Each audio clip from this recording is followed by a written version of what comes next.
2 da manhã, uma rua calma em um condomínio de luxo em Arujá, São Paulo.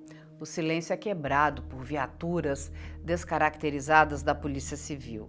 Equipados com mandados judiciais, agentes da Delegacia de Repressão aos Crimes de Informática cercam a residência de um dos influenciadores digitais mais comentados dos últimos meses. Dentro da casa, um celular desbloqueado ainda exibe na tela um vídeo publicitário do chamado Jogo do Tigrinho.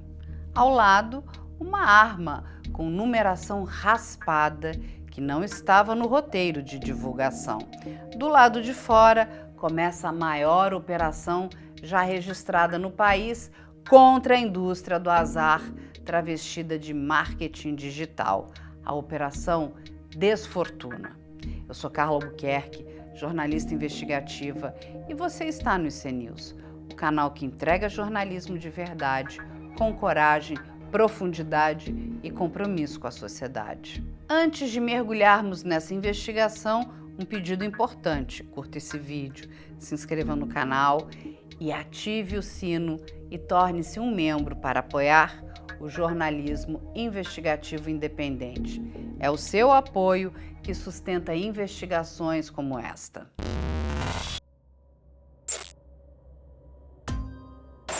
O nome da operação já carrega a ironia que marcou a estratégia do grupo investigado.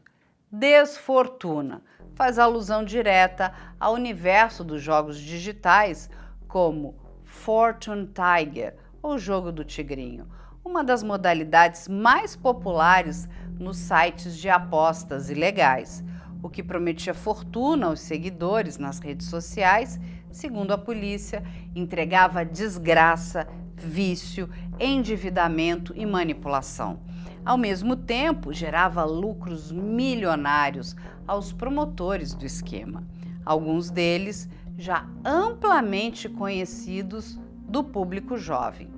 Segundo a Polícia Civil do Rio de Janeiro, responsável por coordenar a operação, foram cumpridos 31 mandados de busca e apreensão em 3 estados, Rio de Janeiro, São Paulo e Minas Gerais. O foco: 15 influenciadores digitais suspeitos de promover jogos de azar online sem qualquer tipo de regulamentação, infringindo leis penais e, possivelmente, integrando uma organização criminosa voltada à lavagem de dinheiro. Os nomes impressionam. Bia Miranda, filha da também influenciadora Jenny Miranda, que ganhou notoriedade após participar de reality shows e acumula milhões de seguidores. Mau Mau ZK, também conhecido como Maurício Martins Júnior, flagrado com a arma sem registro em casa. DJ Buarque, com vídeos patrocinados exaltando os ganhos fáceis do jogo, e uma lista de pelo menos 10 outros nomes com relevância em plataformas como Instagram, TikTok e YouTube, todos apontados como peças fundamentais na engrenagem de convencimento e aliciamento virtual. A operação, no entanto, não se limitou às buscas em domicílios. Participaram dela agentes do Gabinete de Recuperação de Ativos, o GRA, e especialistas em crimes financeiros. O motivo? A movimentação financeira dos investigados ultrapassa os 4 bilhões de reais, conforme dados levantados em relatórios do COAF, o Conselho de Controle de Atividades Financeiras. As autoridades identificaram transações incompatíveis com os rendimentos declarados dos influenciadores, bem como a existência de empresas de fachada, possivelmente usadas para dissimular a origem dos recursos. O delegado Renan Melo, responsável pela investigação, explicou que a estratégia dos suspeitos era usar a influência digital como ferramenta de legitimação para os jogos ilegais. O jogo em si é apenas o fim da linha. O início está na promessa, na falsa ideia de que é possível enriquecer do dia para a noite. apenas apertando um botão, como mostram os vídeos. E isso vem sendo vendido como uma solução de vida para milhares de pessoas em situação de vulnerabilidade, disse o delegado em entrevista coletiva. Mas a polícia não está olhando apenas para os rostos conhecidos da internet. Há indícios de que operadores financeiros responsáveis pelos pagamentos aos influenciadores e pelas transações com empresas offshore também participavam do esquema. Parte dos pagamentos era feita por criptomoedas em sites hospedados fora do Brasil e sem qualquer tipo de controle legal. As autoridades também investigam o envolvimento de plataformas digitais que intermediavam os contratos e de empresas que faziam parte da cadeia de aliciamento. Em Minas Gerais, um dos alvos da operação foi uma mulher que atuava como espécie de recrutadora de influenciadores, oferecendo contratos com comissões baseadas nas perdas dos seguidores. Na residência de outro investigado, foram apreendidos veículos de luxo, celulares e contratos digitais, além de planilhas com indicadores de desempenho, mostrando que os próprios influencers acompanhavam quanto cada seguidor perdia e quanto isso rendia a eles. Diante da complexidade do caso, a Polícia Civil do Rio de Janeiro já declarou que a Operação Desfortuna pode ter novas fases. E a gente agradece. A análise de dados dos celulares e computadores apreendidos será fundamental para ampliar o cerco a possíveis financiadores e operadores do sistema. Os investigados ainda não foram presos, com exceção de Mau ZK, por posse ilegal de arma. Mas as autoridades não descartam novos pedidos judiciais, inclusive de bloqueio de bens e prisão preventiva. E você? Já viu alguém promovendo jogos como o Tigrinho, prometendo lucros fáceis e vida de luxo? Isso parece legítimo para você? Comenta aqui se já cruzou com esse tipo de propaganda nas redes sociais. A gente quer saber mais. A operação que tirou o jogo do Tigrinho dos bastidores da internet e o colocou sob os holofotes da investigação criminal revelou algo muito mais sofisticado e perverso do que um simples caso de contravenção. O que estava em jogo não era apenas a ilegalidade da aposta em si, mas a estrutura de convencimento, o formato de manipulação emocional e o modelo de negócio baseado no fracasso do seguidor. Sim, fracasso. Porque quanto mais o usuário perdia dinheiro, mais os influenciadores lucravam. Esse era o pacto invisível da engrenagem que movimentou bilhões. Documentos apreendidos durante as buscas revelam cláusulas publicitárias que beiram o absurdo. Os contratos não apenas previam bonificações com base em cliques e cadastros, mas em porcentagem direta sobre as perdas financeiras dos seguidores que acessassem os sites por meio dos links divulgados.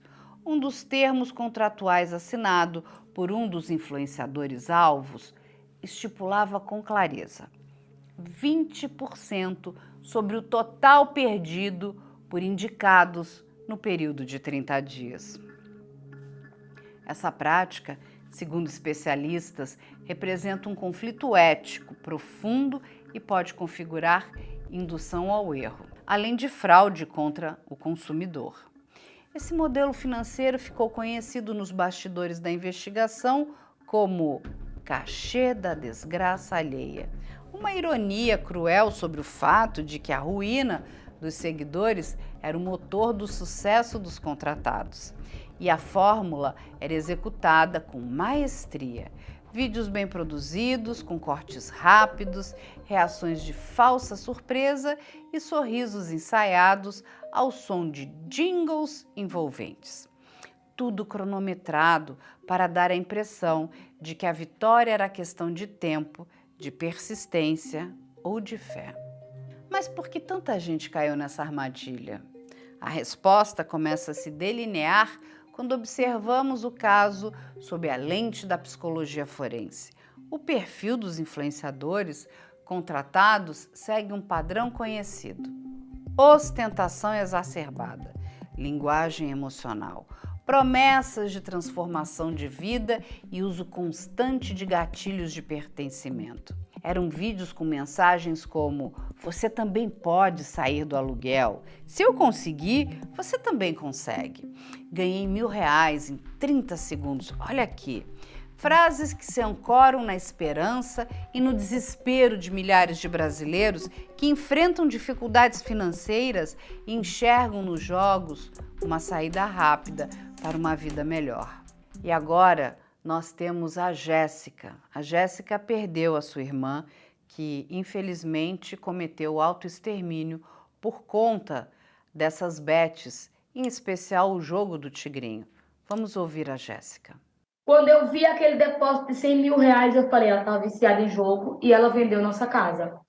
Eu comecei a chorar, meu coração começou a acelerar, eu não conseguia falar. E mesmo assim eu fui vendo depósito de 9.000, 10.000, 20.000, 30.000, outro de 50.000, vários. São 54 páginas, em cada página contém 40 depósitos. E o mínimo de depósito que tinha lá, ela depositou, no dia que ela morreu, ela depositou R$20 para jogar. Meu Deus. Ou seja, estava desesperador. E aí, quando eu vi a situação, eu falei, ela vendeu nossa casa. Porque era a única coisa de valor alto que a gente tinha, era a nossa casa. E um terreno que era da minha mãe e dos irmãos dela, que foi de herança dos meus avós. E ali eu não conseguia falar, eu comecei a desesperar e fui vendo a enxurrada de dinheiro. Só os depósitos pequenos, se for para a soma, a gente não tinha como ter aquele valor. Mesmo a minha mãe tendo aí uma dívida de quase R$500.000, o nome dela, foi isso que a minha mãe adquiriu. Eu tenho um irmão que deve R$20.000 também. O filho dela também tem empréstimos. Ela fez inúmeros empréstimos no nome dela, muito, muito, muito, muito, muito mesmo. Eu questionei por que a minha irmã fez aquilo com a gente e por que ela me deixou naquela situação. Praticamente sem teto, com 3 crianças para criar. Minha mãe é hipertensa, minha mãe é diabética, e eu não conseguia entender como que uma pessoa tão forte, uma pessoa tão centrada, chegou a me deixar aquela barra. E ela sempre falava para mim, Deus me livre de eu morrer e eu deixar a mãe para tu cuidar. Porque ela falava que eu era desprovida de sentimento, que eu era do mundo. E no início, quando eu não entendia sobre o vício, eu cheguei a questionar a atitude dela, né? O porquê que ela deixou a gente nessa situação, porquê que ela fez tudo isso com a gente. E aí eu passei a pesquisar, a entender. Foi quando eu comecei a receber enxurrada de pessoas que estavam na mesma situação, que estavam pensando em fazer a mesma coisa. E ali eu vi que eu podia fazer por aquelas pessoas o que eu não consegui fazer por ela. Porque ela nunca me pediu ajuda. Ela nunca me pediu socorro para nada. A única coisa que ela me pedia era dinheiro emprestado. Às vezes ela me pedia de manhã e falava, à tarde eu te mando. E nunca deixou de me devolver um centavo que ela me pediu. Essa construção narrativa não é casual. É um mecanismo cuidadosamente pensado para explorar o desejo e a dor do outro. Um padrão típico de comportamento manipulador em que o agente, neste caso o influenciador, estabelece uma imagem de sucesso inquestionável. Reforça a noção de meritocracia baseada em sorte e, por fim, culpabiliza a vítima pelo próprio fracasso. Afinal, se você não ganhou, é porque jogou errado. Esse tipo de dissonância cognitiva é justamente o que impede muitos usuários de perceberem que estão sendo enganados. Nos laudos técnicos analisados até o momento, peritos identificaram ações coordenadas de manipulação em conteúdos promovidos pelos investigados. Os vídeos frequentemente eram gravados em modo de demonstração, ou seja, sem envolvimento real de dinheiro, mas exibidos como se fossem apostas verdadeiras. Em algumas situações, Os influenciadores repetiam cenas em que ganhavam R$ 5.000, R$ 10.000, em poucos minutos, sempre com expressões teatrais e sem qualquer menção à simulação.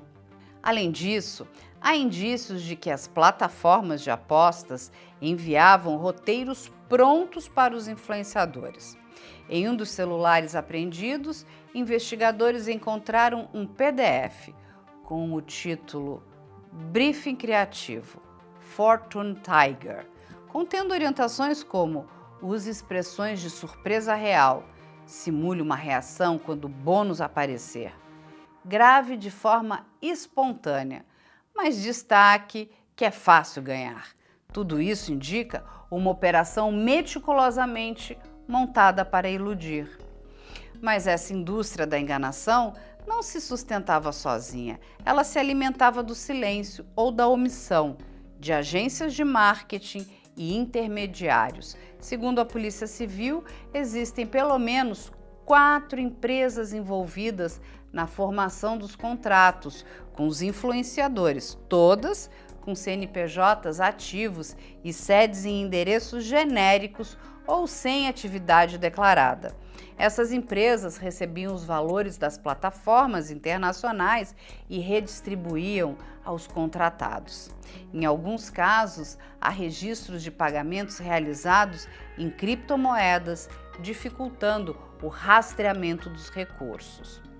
Ainda segundo os investigadores, parte desses pagamentos era realizada por meio de empresa de fachada, criadas exclusivamente para ocultar a origem e o destino dos valores. Uma dessas empresas, registradas no interior de São Paulo, recebeu em 3 meses mais de R$ 18 milhões em transferências fracionadas. O titular do CNPJ, quando localizado, afirmou nunca ter atuado com marketing e disse que emprestou os documentos a pedido de um conhecido. Mais um elo na cadeia de ocultação de patrimônio. Diante da pressão, algumas agências passaram a romper contratos com influenciadores envolvidos, como forma de contenção de danos à própria imagem. Mas o estrago já estava feito. Vídeos antigos continuam circulando, mesmo com perfis deletados ou desmonetizados. E o mais grave, muitos seguidores que perderam dinheiro não têm sequer a quem recorrer, pois os sites operam no exterior sem atendimento em português e com cláusulas abusivas que tornam praticamente impossível o reembolso. Você já parou para pensar quantas dessas promessas de dinheiro fácil que circulam nas redes não passam de manipulação disfarçada de sucesso? Já viu algum perfil famoso simulando apostas como se fosse algo espontâneo? Conta aqui nos comentários se você já desconfiou de vídeos assim. A investigação segue em curso. Procurados, os influenciadores mencionados não se manifestaram até o fechamento desse episódio. Já as agências citadas nos documentos apreendidos ainda não foram oficialmente notificadas. Segundo informou a Polícia Civil, o Ministério Público analisa a viabilidade de oferecer denúncia com base nos artigos do Código Penal que tratam de estelionato, lavagem de dinheiro e associação criminosa. Paralelamente, deputados e senadores prometem apresentar projetos de lei para coibir esse tipo de marketing disfarçado de conteúdo espontâneo. Estamos aguardando. Por enquanto, as redes seguem ativas, os vídeos seguem no ar e o silêncio dos grandes nomes do marketing digital continua sendo o escudo de um esquema que, segundo a investigação, colocou bilhões nos bolsos de poucos e prejuízo emocional e financeiro nas mãos de muitos. Quem acompanha o noticiário policial há pelo menos 2 anos já percebeu que o jogo do tigrinho não surgiu do nada. Tampouco a Operação Desfortuna foi a primeira ofensiva contra a máquina de manipulação disfarçada de entretenimento digital. Pelo contrário, o que temos visto é uma evolução gradual de estratégias criminosas amparadas por influenciadores e digitalmente arquitetadas, sendo desmontadas operação após operação, como num dominó de esquemas cada vez mais ambiciosos e transnacionais. A primeira peça desse dominó caiu em setembro de 2024, quando a Operação Integration, coordenada pela Polícia Civil de Pernambuco, expôs um esquema de apostas e lavagem de dinheiro com movimentações financeiras superiores a 2 bilhões de reais. Entre os alvos estavam a advogada e influenciadora Deolane Bezerra, sua mãe e outros empresários ligados à casa de apostas Esportes da Sorte. A operação revelou que empresas com fachada de legalidade estavam sendo usadas para mascarar transações ilícitas, utilizando mecanismos semelhantes aos encontrados agora na Desfortuna. Pagamento a influenciadores por cliques e perdas, contratos escamoteados e, novamente, a figura do ganho fácil, como isca para atrair em massa as vítimas. De lá para cá, o que se viu foi um escalonamento do problema. Em Santa Catarina, a Polícia Civil deflagrou a primeira operação Game Over, mirando uma família de influenciadores que promovia o Fortune Tiger, com vídeos falsos, ostentando prêmios em dinheiro que nunca foram sacados. Veículos de luxo foram apreendidos e a Justiça determinou o bloqueio de bens até o valor de 10 milhões de reais. O mais grave, os investigadores descobriram que parte dos conteúdos era produzida por adolescentes, menores de idade, orientados a atuar como divulgadores sem qualquer noção das implicações legais. A essa altura, as autoridades já tinham entendido que o problema não era localizado, mas sistêmico. Em janeiro de 2025, a segunda fase da Game Over, dessa vez em Alagoas, revelou o envolvimento de figuras como o ex-participante de reality Rico Melquiades e o influenciador Babal Guimarães, com vídeos onde supostos ganhos eram exibidos com naturalidade, mas eram, na verdade, simulações feitas em contas de demonstração, sem valor real. A Justiça bloqueou 15 milhões em bens e revelou um padrão de fraude que serviu de base para ações futuras.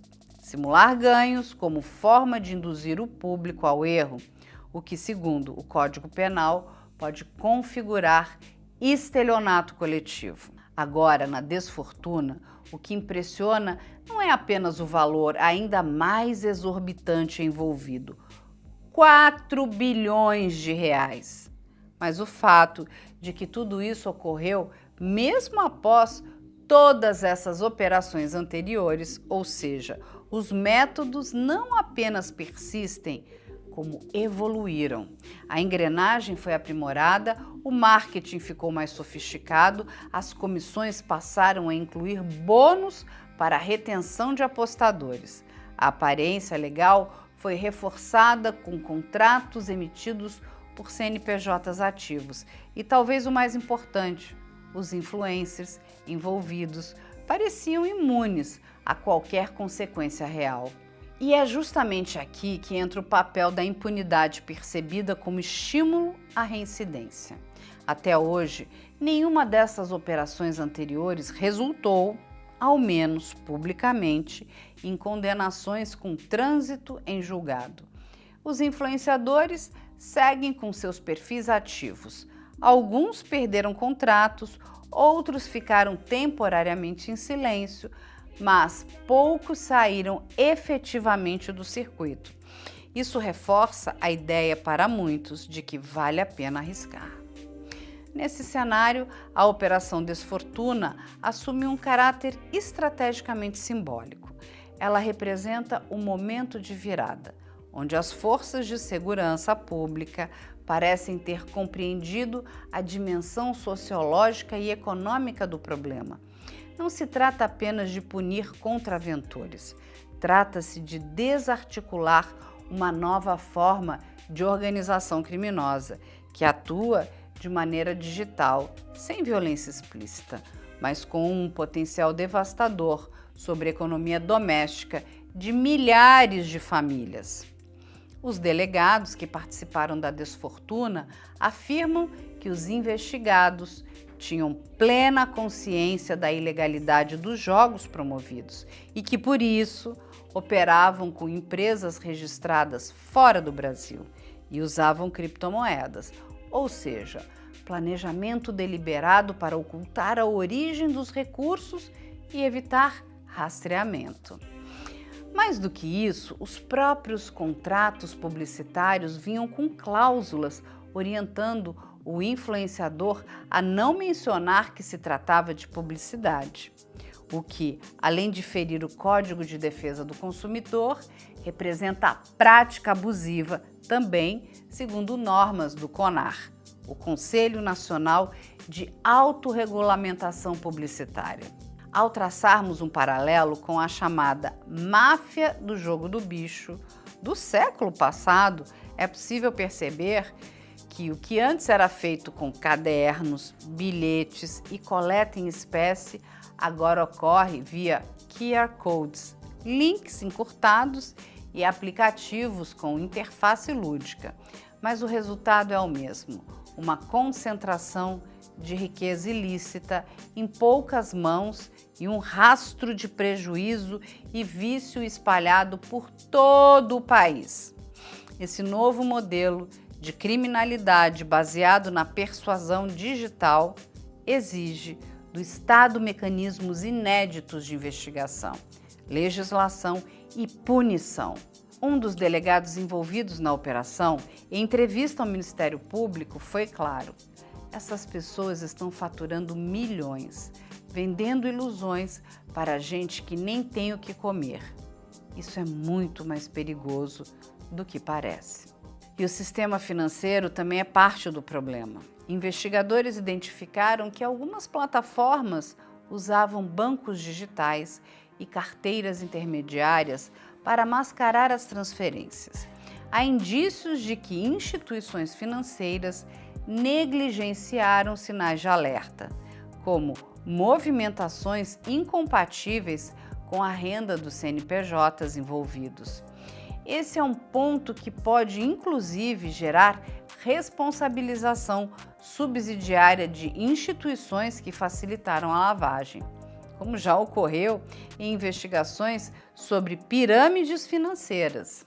A CPI das bets, que funcionou em 2024 e 2025, chegou a propor projetos de lei para criminalizar diretamente a publicidade enganosa de jogos de azar, incluindo penas de reclusão para influenciadores que simulassem ganhos ou ocultassem que se tratava de propaganda. O relatório final não foi aprovado, mas muitos parlamentares vêm retomando os textos originais com base justamente nos novos dados revelados pela desfortuna. Se o padrão se repetir, outras operações virão.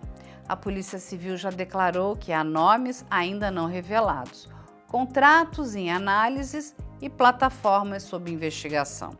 A expectativa é que a próxima fase da operação atinja também os financiadores, ou seja, os donos das plataformas que pagaram milhões para que a promessa da fortuna fosse vendida sem filtro a milhões de brasileiros. Mas enquanto o processo caminha, uma pergunta inquietante permanece: por que tantos influencers aceitam fazer parte de um jogo onde a vitória de uns dependia da ruína dos outros? A Operação Desfortuna é mais do que um episódio policial. Ela é o espelho de uma sociedade que transformou a busca por dinheiro fácil em um produto vendável, onde a desgraça de muitos se tornou a moeda de troca para o sucesso de poucos. Quando a Polícia Civil do Rio de Janeiro bateu as portas de influenciadores digitais de milhões de seguidores, não estava apenas combatendo jogos ilegais, estava desmascarando uma lógica muito mais profunda e assustadora que atravessa o universo da influência, da economia digital e da ética pública. Ao longo desta investigação, vimos como vídeos aparentemente inofensivos escondiam contratos escusos, como links em bio escondiam cláusulas que premiavam o fracasso alheio, e como uma geração inteira de criadores de conteúdo foi cooptada, treinada e remunerada para vender ilusão. Não qualquer ilusão, mas uma ilusão lucrativa, viciante e, segundo os autos, arquitetada para parecer real, espontânea e legítima. Como chegamos a esse ponto? A resposta talvez esteja na ausência de fronteiras claras entre o que é conteúdo e o que é propaganda. Influenciadores deixaram de ser apenas comunicadores e passaram a ser operadores de marketing de alta performance. Só que, ao contrário da publicidade tradicional, que está sujeita a regras, selos e agências reguladoras, o marketing de influência opera num terreno nebuloso, onde o impacto emocional vale mais que a informação objetiva e onde as vítimas sequer percebem que estão sendo alvos de campanhas comerciais.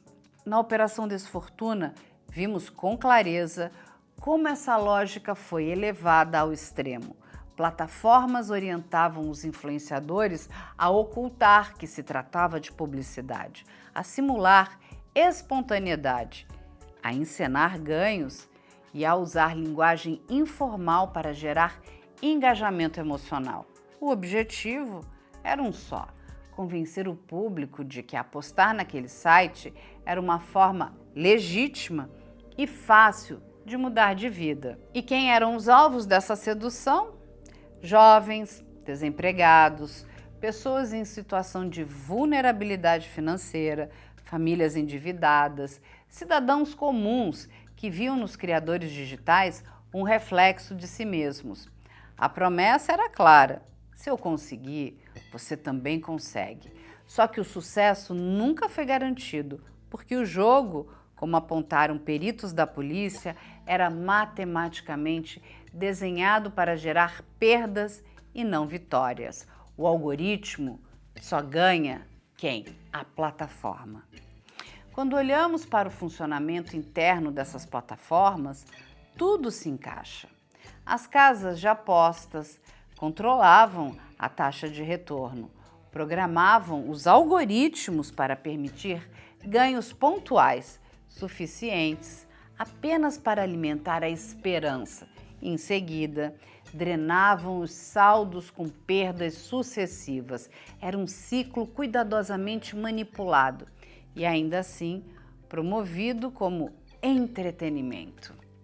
A psicologia forense nos ensina que um dos traços mais recorrentes em manipuladores bem-sucedidos é a capacidade de dissociar emoção de responsabilidade, ou seja, de promover algo potencialmente destrutivo com aparência de bondade, de conquista, de inspiração. Esse traço se revela com nitidez nos vídeos analisados. A alegria encenada, a suposta generosidade em compartilhar dicas de sucesso, a naturalização de um jogo com consequências devastadoras, como se fosse apenas mais uma brincadeira de celular. Mas as consequências não são virtuais, são reais, são contas atrasadas, famílias desestruturadas, gente que deixou de pagar o aluguel para tentar recuperar o que perdeu na rodada anterior, pessoas que não denunciam porque sentem vergonha, culpa, humilhação, e tudo isso ocorre enquanto os influenciadores continuam a postar seus vídeos com filtros de brilho, carros de luxo e viagens internacionais. Ao final desse episódio, precisamos olhar para esse fenômeno com seriedade que ele exige. A Operação Desfortuna não é um evento isolado, ela é parte de uma linha do tempo crescente de operações policiais que revelam uma nova forma de criminalidade organizada. E aqui entra o papel da sociedade, de todos nós, denunciar, pressionar, exigir responsabilização, questionar o que parece bonito demais para ser verdade, porque enquanto o sistema não se adapta, é o olhar crítico do cidadão que impede que esse ciclo se perpetue. Agora chegamos em um momento importante do programa. Você precisa conhecer e apoiar o Instituto Aegis, que está fazendo a diferença com vítimas e com impacto direto na sociedade. Acesse os documentos, relatórios e pesquisas disponíveis no site e nas redes sociais. Veja como clicando no link ou escaneando o QR Code na tela. E se você tem informações ou precisa denunciar, os contatos da produção do IC News e os canais oficiais das autoridades estão disponíveis na descrição desse vídeo. E, gente, aqui, hoje eu trago esse livro para vocês. O livro é muito bom. Os mortos também falam. Os casos extraordinários de um médico legista, o Dr. Philip Bowell. E aqui tem uma coletânea de casos onde ele vai explicar investigações incríveis, porque o médico legista, ele investiga as causas da morte. Eu recomendo Os Mortos Também Falam, é da Objetiva e vale a pena a compra. E depois me digam o que vocês acharam desse livro. Siga o canal Investigação Criminal em todas as redes sociais. Os links estão aqui no vídeo e na descrição. E acompanhe também o nosso parceiro diário Além da Notícia, ao vivo, de segunda a sexta, às 9 horas da manhã. E muito obrigada por nos acompanhar até aqui. A gente espera você para uma nova investigação no próximo IC News.